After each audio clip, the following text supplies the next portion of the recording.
बेटा last class में हम लोगों ने ब्लड सेल स्टार्ट किया था और हम लोग पढ़ रहे थे कि भाई ब्लड सेल, असल में हम लोग कंपोनेंट ऑफ ब्लड पढ़ रहे थे ना, तो हम लोगों ने पढ़ा था ब्लड के दो कंपोनेंट होते हैं, एक ब्लड प्लाज्मा और दूसरा blood cells.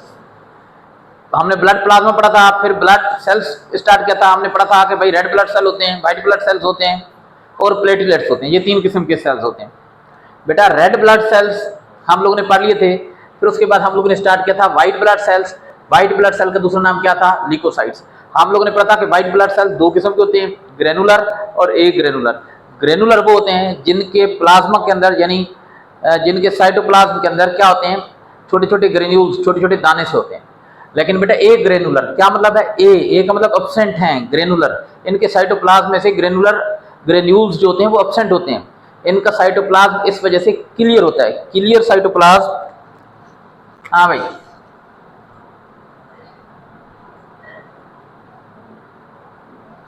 Due to the absence of granules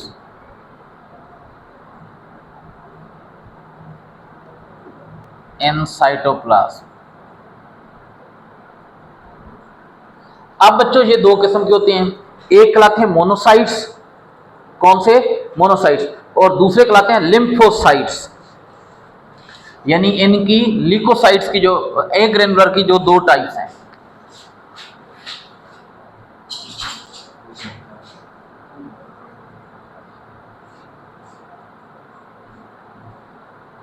और दूसरे लिम्फोसाइट्स होते हैं। बेटा मोनोसाइट्स जो होते हैं ना, ये फैगोसाइटिक होते हैं, फैगोसाइटिक।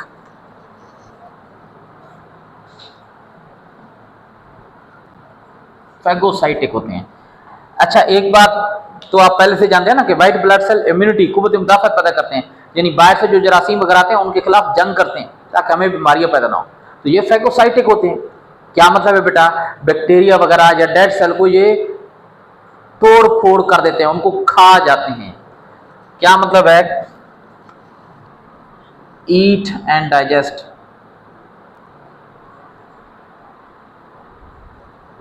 कौन सी चीज को? बैक्टीरिया या दूसरे जो डेड सेल होते हैं ना इंसान की बॉडी में जो बंद रहते हैं, उनको ये क्या कर देते हैं? खत्म कर देते हैं, खाते रहते हैं। ठीक है, बैक्टीरिया वगैरह को ये खा जाएंगे या नुकसान पहुंचाने वाले डेड सेल को ये खा जाएंगे, तो क्या होगा? हम बीमारियों से महफूज रहेंगे। और दूसरे बेटा कौन से हैं? लिम्फोसाइट्स।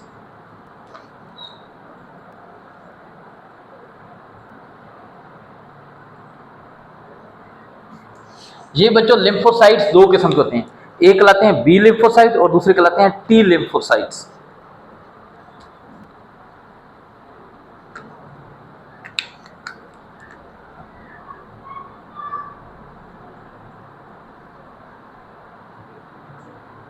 और दूसरे कौन से होते हैं? T lymphocyte.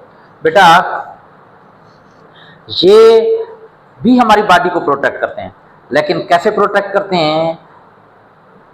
एंटीबॉडीज प्रोड्यूस करके। भाई कुव्वत मुदाफत कैसी होती है? हमारी बॉडी में क्या प्रोड्यूस होती है? एंटीबॉडीज। और वही एंटीबॉडीज क्या होती है? कुव्वत मुदाफत पैदा करती है, जरासीमों वगैरह के खिलाफ क्या करती हैं? रेजिस्टेंस, उनके खिलाफ लड़ती हैं। तो ये क्या करते हैं? हाँ जी, protect our body by producing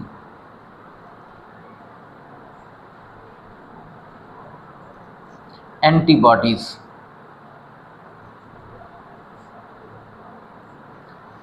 अच्छा, लेकिन जो टी लिम्फोसाइट होते हैं वो भी बेटा प्रोटेक्ट तो करते हैं, लेकिन एंटीबॉडीज प्रोड्यूस किए बगैर, बगैर एंटीबॉडीज के। क्या मतलब है? वो जो हार्मफुल मटेरियल होता है ना, उसको क्या कर देते हैं? डिस्ट्रॉय कर देते हैं, खत्म कर देते हैं।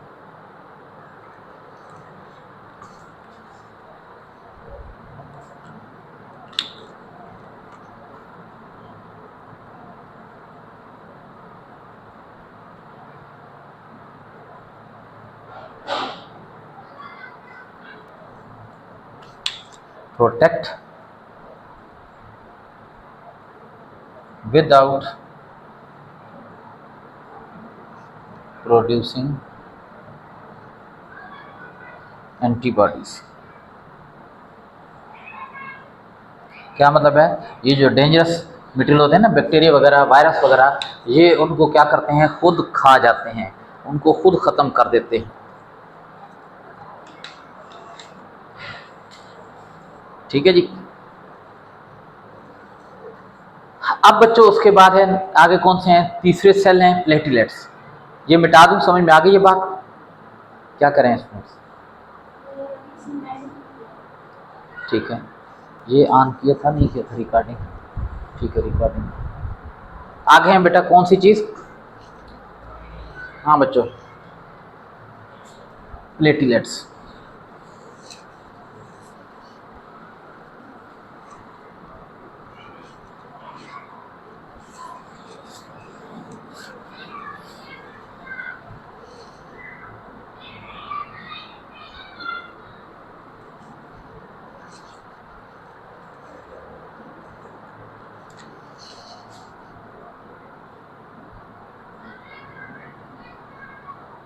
प्लेटलेट्स का दूसरा नाम है थ्रोम्बोसाइट्स, थ्रोम्बोसाइट्स।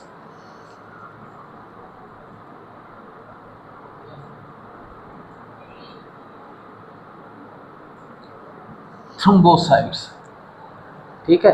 ये बेटा बोन मैरोज में बनते हैं। रेड ब्लड सेल भी कहाँ बनते हैं, बोन मैरो में बनते हैं। बोन मैरो के खास किस्म के सेल होते हैं जिन्हें कहते हैं mega karyocytes, mega karyocytes.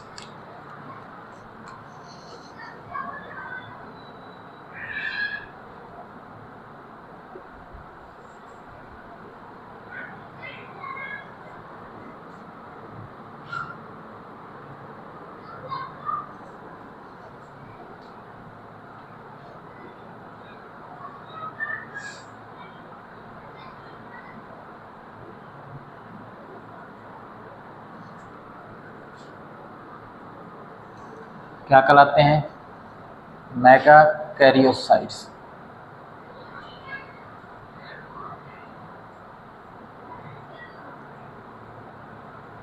Mega karyocytes, ठीक है जी। और ये क्या करते हैं बेटा, फॉर्म प्लेटलेट्स,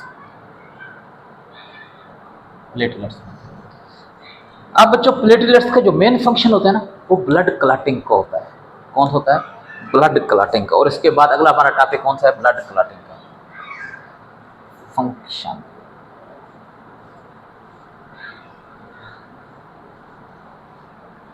ब्लड क्लॉटिंग समझते हो ना, क्या मतलब है, खून का रुक जाना, बहाव जो होता है ना खून का रुक जाना। अगर कोई जगह इंजर्ड हो जाए, वहाँ से ब्लीडिंग शुरू हो जाती है, ब्लड निकलना शुरू हो जाता है। थोड़ी देर के बाद आप देखते हैं कि ब्लड क्या गया, रुक गया है। कैसे रुकता है, कभी नोट किया है? जहाँ से ब्लड निकल रहा था उसी के ऊपर ब्लड जम जाता है, कोएगुलेशन। ठीक है, ऐसे कोएगुलेशन भी कहते हैं। ब्लड क्लॉटिंग का दूसरा नाम है कोएगुलेशन। तो चलें जनाब, अब ये तो हो गए ब्लड, ब्लड सेल्स। अब हम लोगों ने पढ़ना है blood clotting, blood clotting.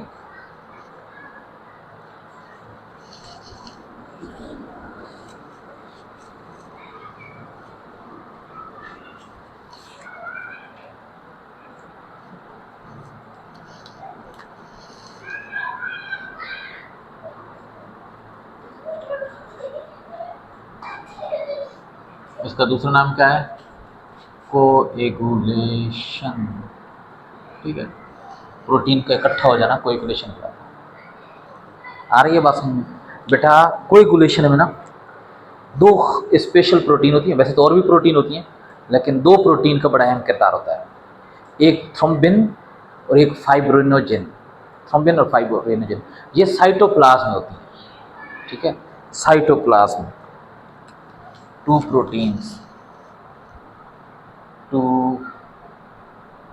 Proteins plays main role.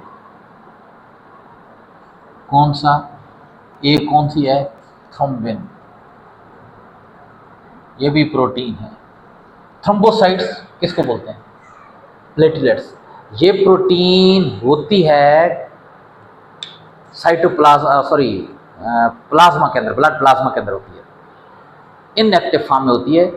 लेकिन बेटा जब ब्लड क्लॉटिंग शुरू हो जाती है ना, जब ब्लड ब्लीडिंग शुरू हो जाती है, कोई कहीं से कोई इंजरी हो जाती है, तो ये फौरन एक्टिव फॉर्म में, इसकी एक्टिव फॉर्म है थ्रोम्बिन। तो उसमें कन्वर्ट होकर ये बेटा प्लेटलेट्स की सरफेस पर अटैच हो जाती है और ब्लड को क्लॉट कर देती है। ठीक है।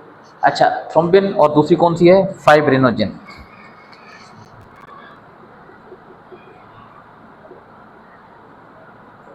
ये दो प्रोटीन्स हैं जो ब्लड क्लॉटिंग में बड़ा अहम किरदार अदा करते हैं प्लेटलेट्स के साथ मिलकर।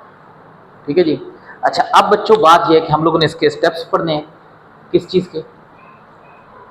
हाँ भाई, किस चीज़ के बेटा? ब्लड क्लॉटिंग के स्टेप्स।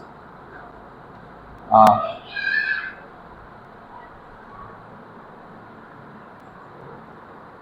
ब्लड बच्चों सबसे पहले तो क्या होगा, ब्लीडिंग होगी कहाँ पर? जहाँ पर ब्लड वेसल इंजर्ड हो जाएगी।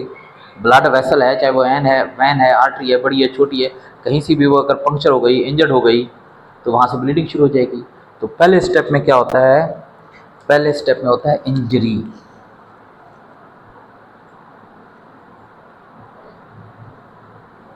इंजरी,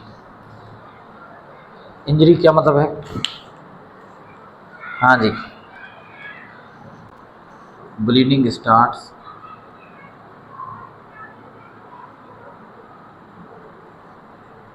व्हेन, क्या होता है, blood vessel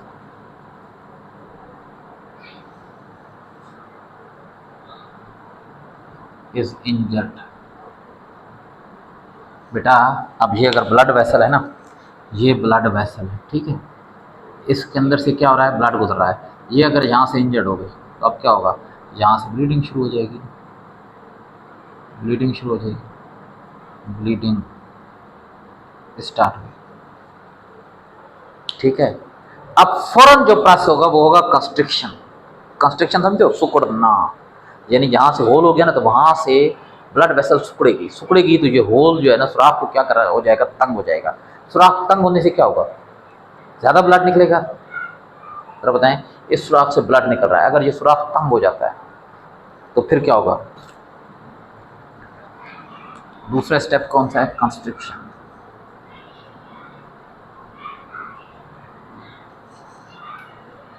wall of blood vessels क्या होता है, कंस्ट्रिक्ट अराउंड द इंजर्ड या वाउंड, जो जख्म होता है।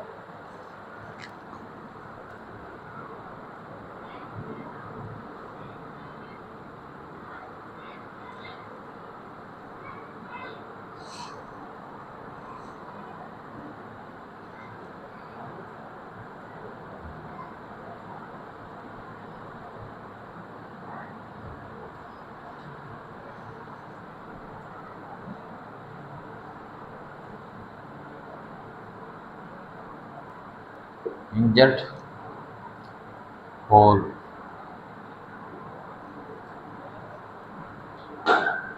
होल जो होगा सुराख होगा उससे, ठीक है, उससे क्या होगा, due to this opening in of the injured या ओपनिंग ऑफ द होल,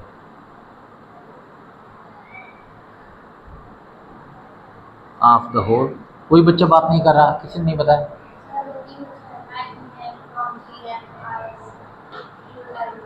ठीक है जी, due to this opening of the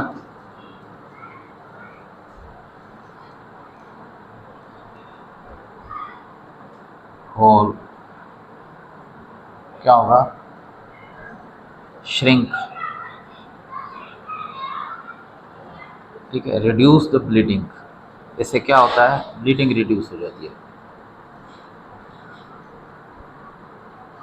bleeding बेटा इससे रिड्यूस हो जाती है, यानी ये अब ओपनिंग थी ना, हम सपोज नहीं कि पहले ये बड़ी थी, ठीक है, अब क्या होगा कि ये जो नज़दीक नज़दीक वाली ये वाल थी,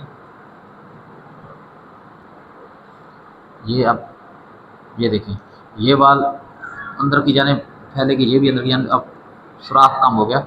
जब सुराख कम हो जाएगा तो इससे क्या होगा, ब्लीडिंग भी कम हो जाएगी, कंस्ट्रक्शन। ठीक है जी। उसके बाद है प्लेटलेट्स एक्टिवेशन। तीसरा स्टेप है platelets activation.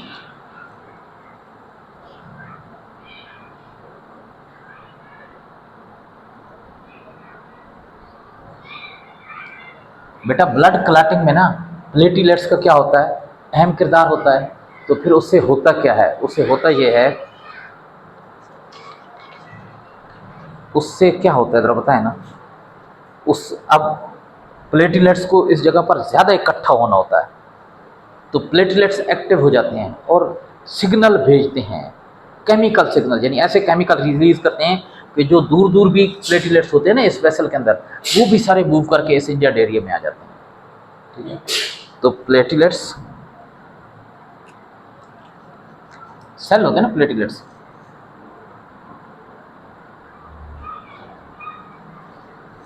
Send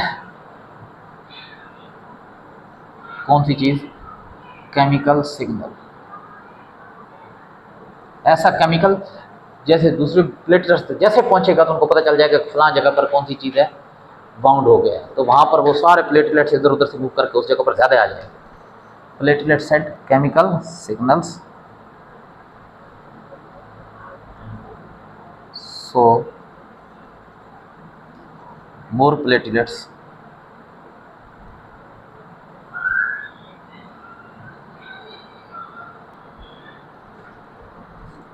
gathers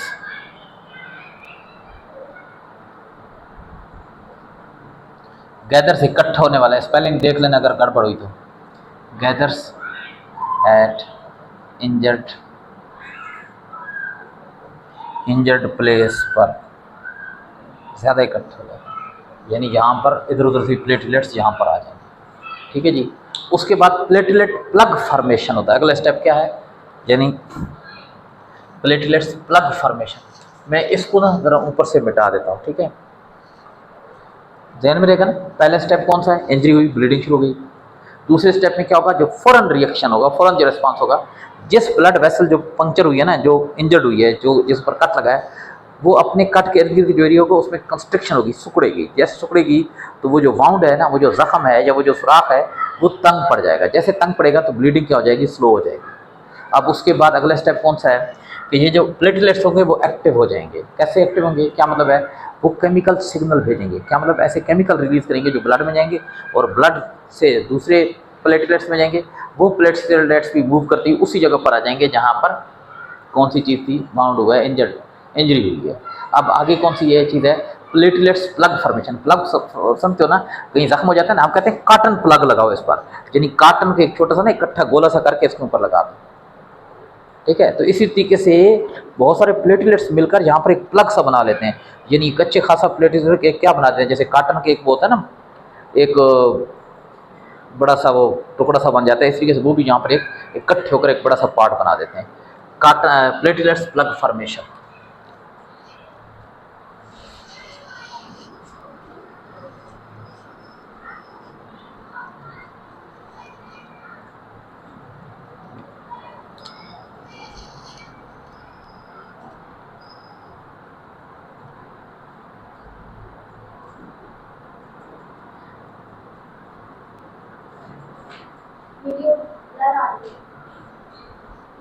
video blur आ रही है, जरा देखो बेटा।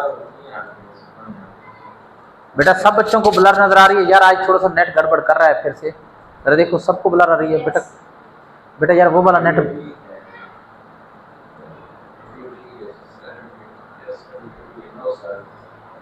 भाई आधे बच्चों को सही आ रही है और आधों को ब्लर आ रही है, तो वो ब्लर वाला उनकी साइड पर भी मसला हो सकता है ना।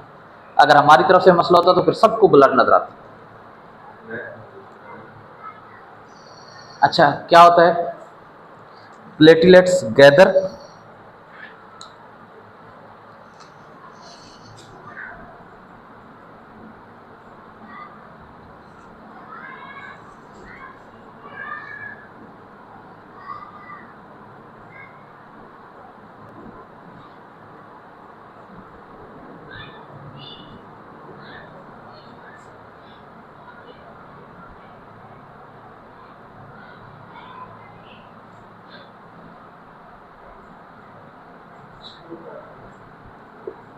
टू फॉर्म प्लेटलेट्स प्लग बना देते हैं। ठीक है जी, और वो प्लेटलेट्स प्लग फिर आगे क्या होता है।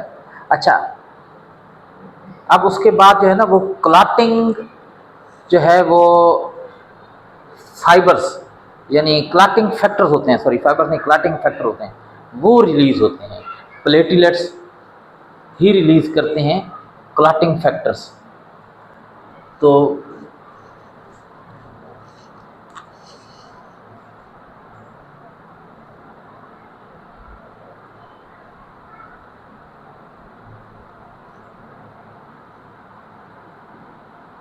क्लॉटिंग असल में ये प्रोटीन्स वगैरह होती हैं क्लॉटिंग फैक्टर्स, जो प्लेटलेट्स रिलीज करते हैं, या फिर ब्लड प्लाज्मा से क्या होती हैं, रिलीज होती हैं, ब्लड प्लाज्मा से आती हैं। ठीक है जी।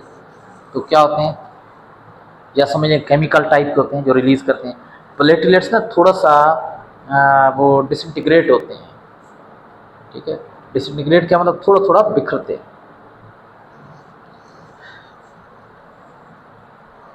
ताकि उनके दरमियान में जगह खाली आ जाए ना। पहले तो सारे इकट्ठे हो गए ना, ज़रा देखें ना। अब यहाँ पर ये इंजर्ड एरिया था, ठीक है, यहाँ। अब यहाँ पर पहले तो सारे प्लेटलेट्स ये इकट्ठे हो गए, प्लग बना दिए। अब थोड़ा थोड़ा इनमें क्या आएगा, डिसइंटीग्रेट करेंगे, थोड़ा थोड़ा ये फैलेंगे।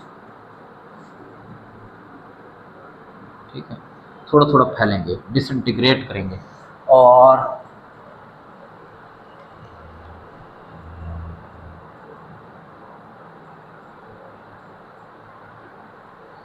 डिसइंटीग्रेट करने का मतलब टूटना भी होता है। तो शायद ये टूट कर जो है ना वो रिलीज़ करते हैं, देखना पड़ेगा इस चीज़ को। जी, टूट कर ये टूटते हैं, और उनसे कुछ ख़ास किस्म के प्रोटीन वगैरह रिलीज़ होते हैं।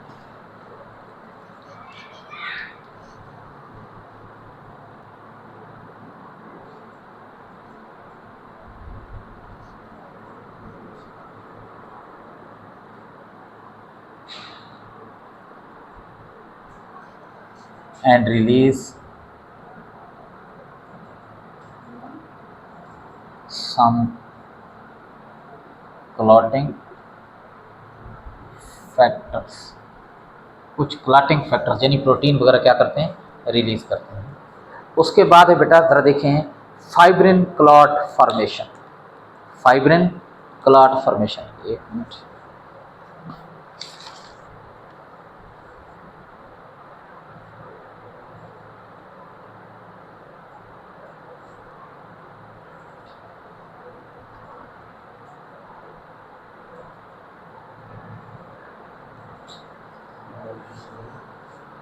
Sir, why clotting factors are released? Sir, why clotting factors are released? बेटा बात ये ना कि प्लेटलेट्स अगर यहाँ पर इकट्ठे हो भी जाएंगे ना, तो वो आपस में अटैच होकर नहीं रहेंगे। तो उनको आपस में अटैच होने के लिए, आपस में उनको चिपकाने के लिए जिस चीज़ की जरूरत होती है, या इस टिश्यू के साथ, ये जो सॉरी ब्लड वेसल की जो वाल है उसके साथ चिपकाने के लिए एक जो है ना वो बाइंडिंग मटेरियल की जरूरत होती है, और वही बाइंडिंग मटेरियल क्या कहलाता है, क्लॉटिंग फैक्टर कहलाता है। ठीक है, अच्छा, अगला स्टेप जो है वो कौन सा है, फाइब्रिन क्लॉट फॉर्मेशन।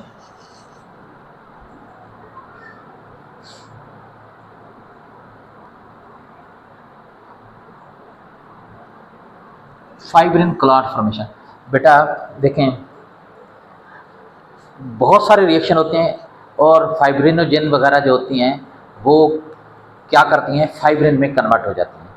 और यहाँ पर क्लॉट यानी यहाँ पर क्या होता है कि एक पूरा क्लॉट बन जाता है। क्लॉट समझते हैं ना, वो खून का लोथड़ा सा बन जाता है, यहाँ पर खून चिपक सा जाता है यहाँ पर, यानी वो प्लेटलेट्स वगैरह सारे यहाँ पर क्या हो जाते हैं, अटैच हो जाते हैं। Fibrin clot is formed as a result of a series of reaction। और बच्चों फिर आखिर में क्या होता है, फाइब्रिन क्लॉट बन जाता है। फाइब्रिन क्लॉट क्या मतलब है, एक सॉलिड स्ट्रक्चर सा बनता है जो इस इंजर्ड सरफेस के ऊपर आ जाता है, और फिजिकली और मैकेनिकली ब्लड को बाहर निकलने से क्या करता है, रोकता है। इसके ऊपर पक्का जम जाएगा ना, तो वहाँ से ब्लड को फिर बाहर नहीं निकलने देगा।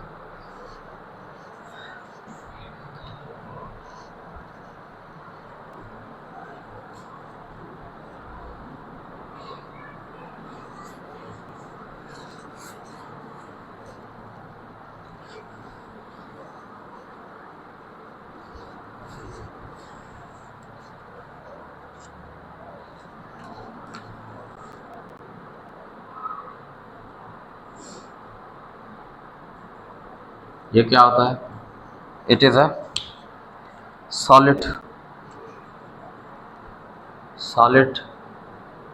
स्ट्रक्चर बन जाता है जो प्लेटलेट्स और क्लॉटिंग फैक्टर से बनता है। ठीक है, platelet clotting attached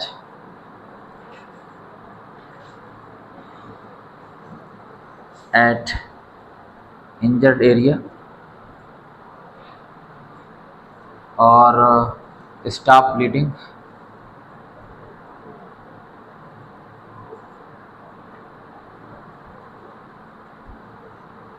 physically and mechanically.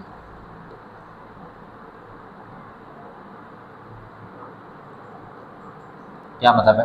देखिए ना बच्चों, अगर बोतल है ना, बोतल से पानी बाहर निकलता है, उसके ऊपर अगर आप लिड लगा देंगे तो लिड पानी को बाहर निकलने से रोकेगा। कैसे? मैकेनिकली, यानी फोर्स लगाकर उसको बाहर नहीं आने देगा। तो ये जनाब थी कौन सी चीज़ थी? Blood clotting. अब बच्चों इसके बाद हम लोगों ने पढ़ना है ह्यूमन हार्ट। ठीक है जी, मिटा दूँ इसे? शाबाश, जल्दी जल्दी बताएं।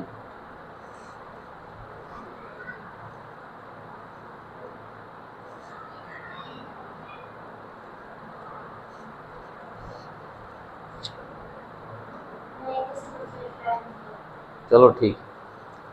अच्छा बच्चों,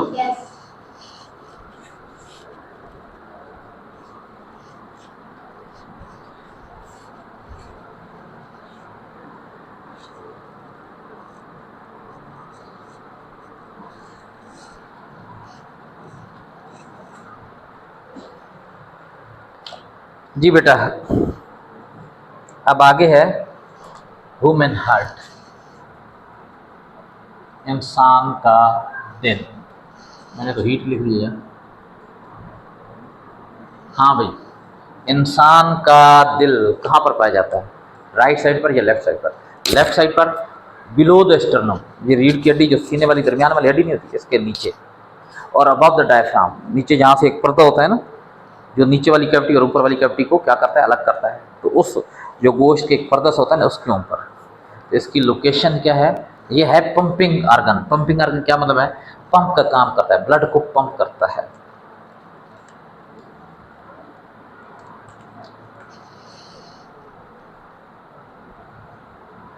पंपिंग आर्गन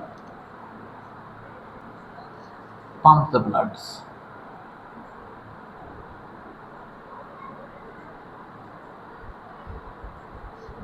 लोकेशन कहाँ पर होती है?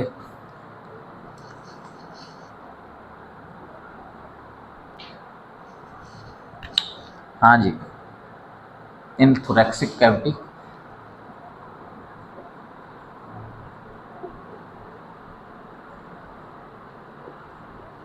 बेटा ये जो हमारी बॉडी होती है ना, ये जो बॉडी कैविटी होती है पूरी पूरी, यहाँ से लेकर ये बॉडी कैविटी, इसको दो हिस्सों में डिवाइड किया गया है। दरमियान में डिवाइड करने के लिए क्या लगे गए? एक गोश्त का, एक मसल का एक लेयर लगाई गई जिसे डायफ्राम कहते हैं। उससे ऊपर वाला है थोरैक्सिक कैविटी और नीचे वाला कौन सा? Abdominal cavity. तो ये थोरैक्सिक कैविटी में होता है, बिलो द स्टर्नम या behind the sternum, above the diaphragm.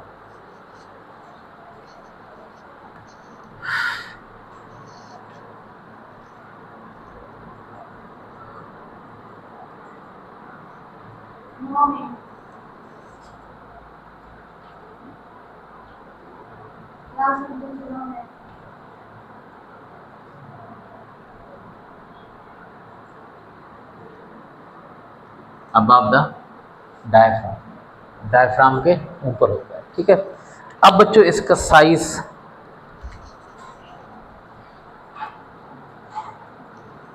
हाँ जी, फिस्ट साइज। क्या मतलब है? फिस्ट क्या मतलब होता है? हाँ, मुट्ठी के साइज के बराबर होता है। हर बंदे का दिल उसकी अपनी ये जो मुट्ठी होती है ना, उसके साइज के बराबर होता है। और लिखा हुआ है आपकी बुक में, वजन इसका होता है 7 से 15 औंस, 7 से 50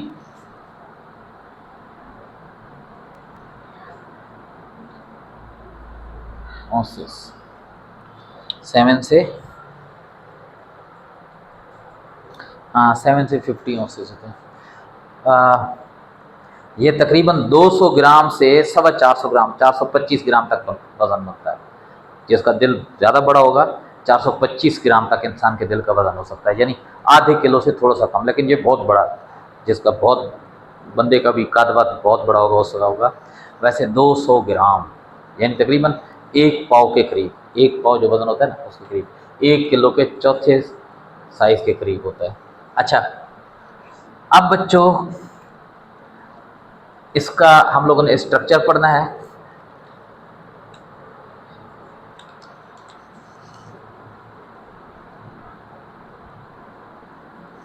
बेटा 2 हाफ पर मुश्तमिल होता है, 2 हाफ, राइट हाफ और लेफ्ट हाफ, और 4 चैम्बर पर मुश्तमिल होता है।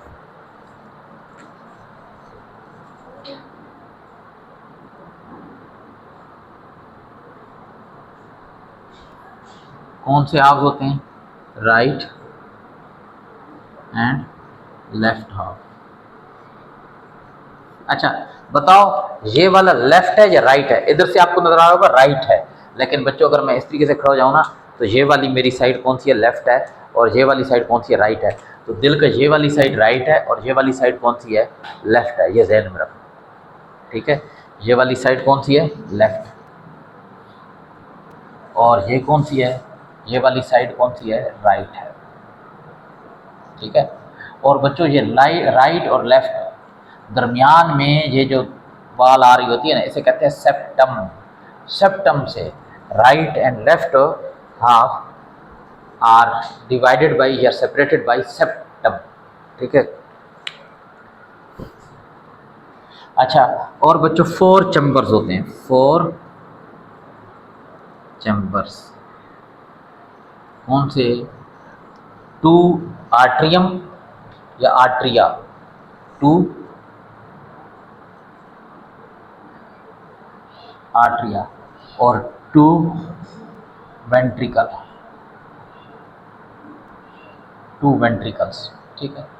बस ठीक है। हाँ जी। अब बच्चों ज़रा देखें, ये जो ऊपर वाले 2 है ना, ये और ये वाला पार्ट, ये देख रहे हैं, ये वाल्व है। ये वाल्व से ऊपर आर्ट्रियम है और वाल्व से नीचे वेंट्रिकल है।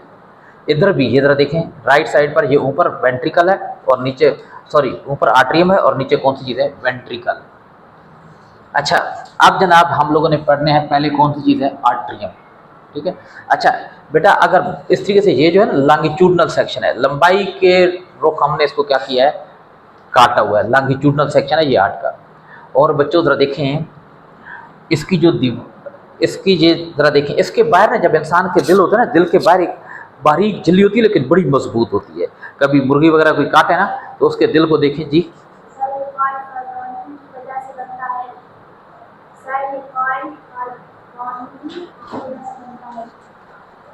क्या लिखा हुआ है? जी जी, फाइब्रिनोजिन। और बेटा ये जो क्लाट होता है ना, आप बच्चा पूछ रहा है कि ये फाइब्रिनोजिन की वजह से बनता है। बेटा ये क्लाट जरा देखे ना, बात यह कि अब अगर आप लोगों ने यहाँ पर कोई चीज़ फिक्स अटैच करनी है, ठीक है, आप उसके ऊपर अगर रेत इस तरीके से डाल देते हैं ना तो वो रेत के ज़रिए अटैच नहीं होंगे। लेकिन उनके अंदर अगर आप सीमेंट भी मिक्स करके डाल देंगे तो क्या होगा कि वो पक्के अटैच हो जाएंगे। तो बेटा रेत तो हो गई प्लेटलेट्स, और उसके अंदर जो आपने सीमेंट डाला बाइंडिंग के लिए वो क्या हो गई? फाइब्रिनोजिन और फाइब्रिन हो गई। अच्छा, अब बच्चों ज़रा देखें, अब हम लोगों ने पढ़ना है कौन सी चीज़ है? पहले आर्ट्रिया पढ़ेंगे, फिर कौन सी चीज़ पढ़ेंगे? वेंट्रिकल पढ़ेंगे, ठीक है? अच्छा, जितनी क्लास आज हो जाएगी काफ़ी होगी, कल इंशाल्लाह फिर आगे पढ़ेंगे, ठीक है? अच्छा, तो अब बच्चों मैं इसको मिटा रहा हूँ। पहले हम लोग पढ़ते हैं कौन सी चीज़? आर्ट्रियम या आर्ट्रिया। आर्ट्रिया प्लूरल को बोलते हैं, एक होगा तो आर्ट्रियम, एक दो को आर्ट्रिया यानी सिंगुलर प्लूरल है, और एक होगा तो आर्ट्रियम सिंगुलर है।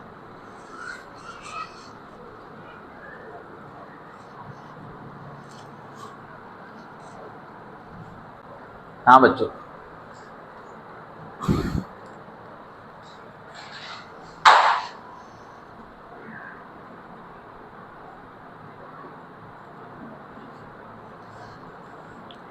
आर्ट्रिया, ठीक है?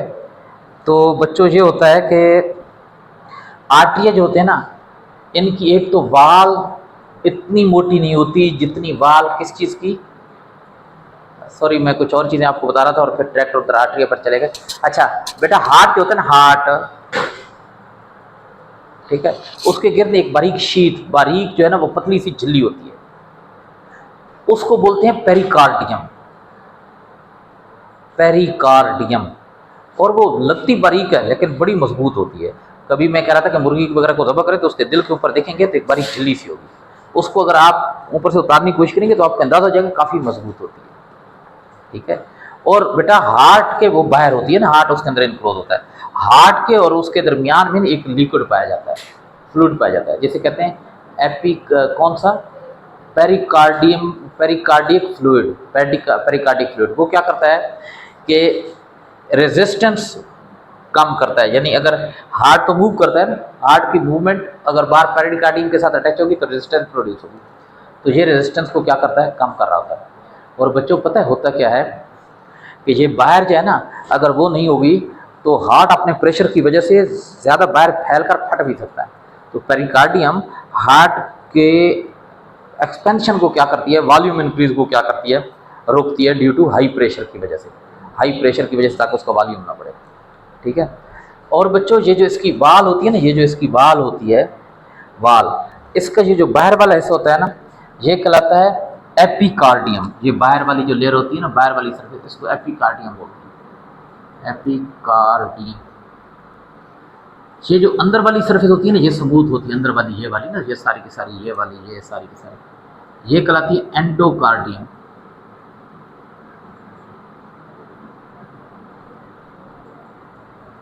और बच्चों ये जो दरमियान वाला ये जगह होती है ना, ये वाली जगह जितनी भी होती है, ये कहलाती है मायोकार्डियम।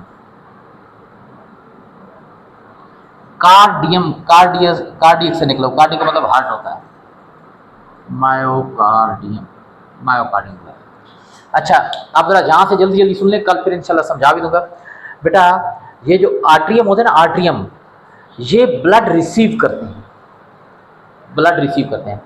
ये जो राइट साइड वाली होते हैं ना, इधर से डीऑक्सीजनेटेड ब्लड होता है, डीऑक्सीजनेटेड ब्लड। बेटा जरा देखें, ये है राइट आर्ट्रियम, ये राइट आर्ट्रियम है, ठीक है। अब ये कहलाता है सुपीरियर वेना कैवा, ऊपर से आने वाला। वेना कैवा क्या मतलब, बड़ी वेन है, वेन क्या करती है, ब्लड ला रही होती है मुख्तलिफ बॉडी पार्ट से, सुपीरियर वेना कैवा। और ये कहलाता है इंफीरियर वेना कैवा, इंफीरियर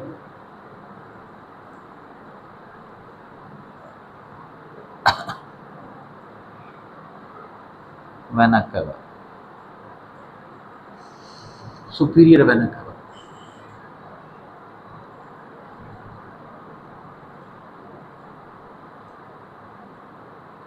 मैंने कहा अब ये डीऑक्सीजनेटेड ब्लड आती है जी। अच्छा चलो, ये डीऑक्सीजनेटेड ब्लड आती है, जरा देखें ये ऊपर वाले बॉडी पार्ट्स है, हार्ट के ऊपर जो बॉडी पार्ट है, जैसे कौन सा, हमारा ब्रेन, ये जितना भी हमारा स्कल वगैरह हो गया, ये हमारे जो कौन से हो गए, बाजू वगैरह हो गए, इनसे ब्लड आता है किसके अंदर, वापस जो ब्लड आ रहा होता है डीऑक्सीजनेटेड ब्लड, जिसके अंदर कार्बन डाइऑक्साइड वगैरह होती है, किसके अंदर आता है, सुपीरियर वेना कैवा के जरिए, इसके अंदर राइट आर्टरी का, आर्टरियम का, ये देखें ये इसकी ओपनिंग है। और बच्चों ये जो इंफीरियर वेना कैवा है ना, ये वाला इंफीरियर वेना कैवा, ये देखें ना, ये यहाँ से ये देखिए, ये इसकी ओपनिंग है। तो ये बॉडी के जो निचले जितने भी पार्ट्स हैं ना, ये नीचे वाले जितने भी पार्ट्स हैं, उनसे डीऑक्सीजनेटेड ब्लड लाता है कहाँ पर, राइट आर्टरी में। अब बच्चों राइट आर्टरियम कंट्रैक्ट करता है तो ब्लड चला जाता है राइट वेंट्रिकल के अंदर, राइट वेंट्रिकल के अंदर।